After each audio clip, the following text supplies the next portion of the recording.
Mike O'Neill, remote working pioneer here, helping you with Costa Rica. And I did a video on how to online book places and stuff, and it was a really, great way to look at things and stuff. But once you get there, you'll realize that there's a difference between a hotel and a motel and a this and a that and stuff.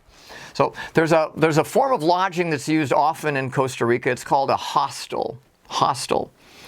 Other than the main city, like San Jose, the main city where there's Hiltons and Holiday Inns and stuff, you're not going to find a brand of a place that you've recognized, except in a really rare instance, and it'd be a Best Western maybe, when you're out in the resort towny stuff. All right, but you'll find hostels.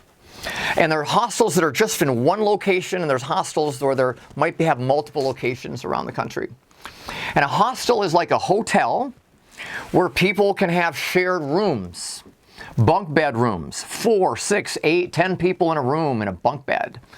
Just like you can imagine a college dorm. Okay, I was in a fraternity, and we had just that kind of thing, all 50 of us in one big room. Some of them were 4 or 5 high.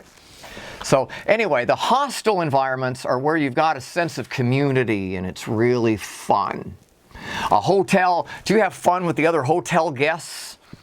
Maybe. Maybe. But in a hostel, that's really what it's about. So hostels, look out for a swimming pool. You want a swimming pool in the hostel, okay? If you got that. It'd be nice if in the hostel they had some little things you could buy, like if you wanted to buy a beer or a soda or some candy bar or something, just some incidental kind of stuff, all right? The location matters a great deal. Many hostels have a restaurant, okay, a restaurant and a bar. Now you're in another category, okay? A hostel with a restaurant and a bar, because that's where you meet people, is in the restaurants and the bars and the swimming pool, like I mentioned, in the hostels, okay? There might be volleyball, you catch a volleyball game because you're there and a bunch of people playing, and there you go. You made a whole bunch of new friends.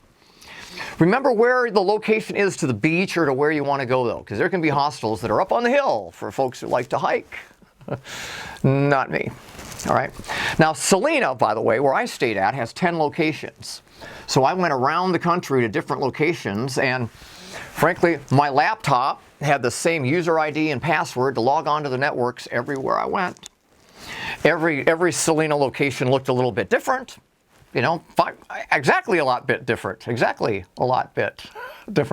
Okay, they all had their own vibe, but they had the commonality in the community that goes with Selena. And I went from place to place, from Selena to Selena, with friends who either I changed my plans or they changed theirs, so we could go to Puerto Viejo or La Fortuna, for example, because I didn't have any plans to go to those two places when I first went to Costa Rica. Because of the people I met and what I learned, I decided I was going to go to 2 different places than some other places I had in mind. All right? So at a hostel as well, you can make your own food there. There's a common kitchen and a refrigerator. Refrigerators are always very full. Mark your stuff.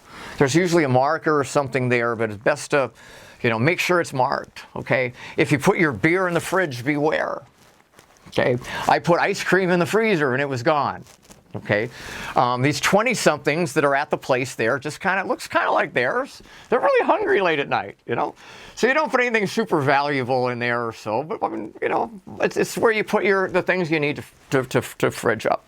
Okay, so there's my ideas for you on hostels and hotels and all. You're probably not going to stay in a hotel really anywhere. It'll have more of a hostel feel to it.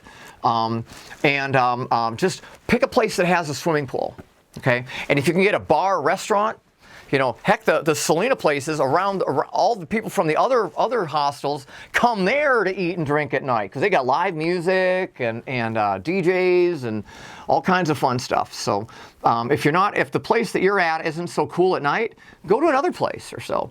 But the hostels are really kind of where it's at. That's where you meet people you remember really for the rest of your life. Mike O'Neill, remote working pioneer here, helping you with Costa Rica.